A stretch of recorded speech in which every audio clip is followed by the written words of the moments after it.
Continuing our discussion of the war in Israel, joining us now is the managing director at the Coalition for Jewish Values, Rabbi Menken, plus former U.S. Ambassador to NATO, Kurt Volker.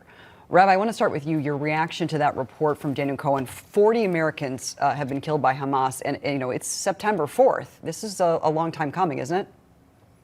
It's a very long time. It's entirely too long. But what we need to realize is that the Hamas terrorists just a few days ago murdered yet another American, Hirsch Poland, his parents had just spoken before the Democratic National Committee. They are obviously, the Hamas terrorists are not afraid of the Americans right now. They're not afraid of the Israelis right now. They're also murdering Jews to prevent them from being rescued. This is something we should remember from 1944 and 1945 as the Nazis were losing the war. These guys are actual Nazis with the overused Holocaust references, and yet when it comes to Hamas, which has an openly genocidal agenda set out in its charter of implementing the final solution against the Jews, people are acting as if this was some sort of international dispute or if there were two choices. This is literally the Jews versus the Nazis of today.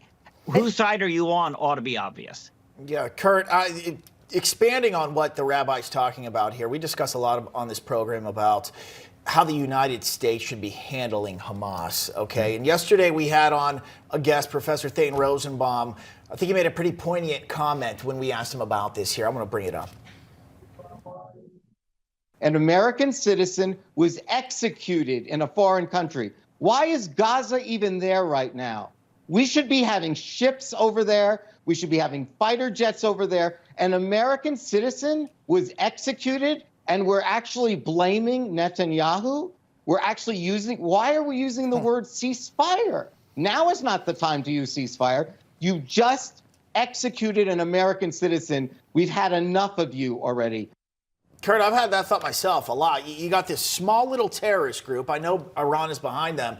And we're the United States of America, and we can't get a deal done. It's been a year. They've killed, to Katie's point, nearly 40 Americans at this point. When do we say enough is enough? What do you think? Look, he made a very emotional point, but from a strategic point of view, that's the right approach, I have to say.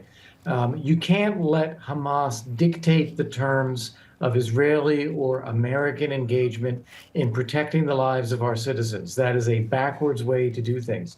I listened to the clip from Merrick Garland.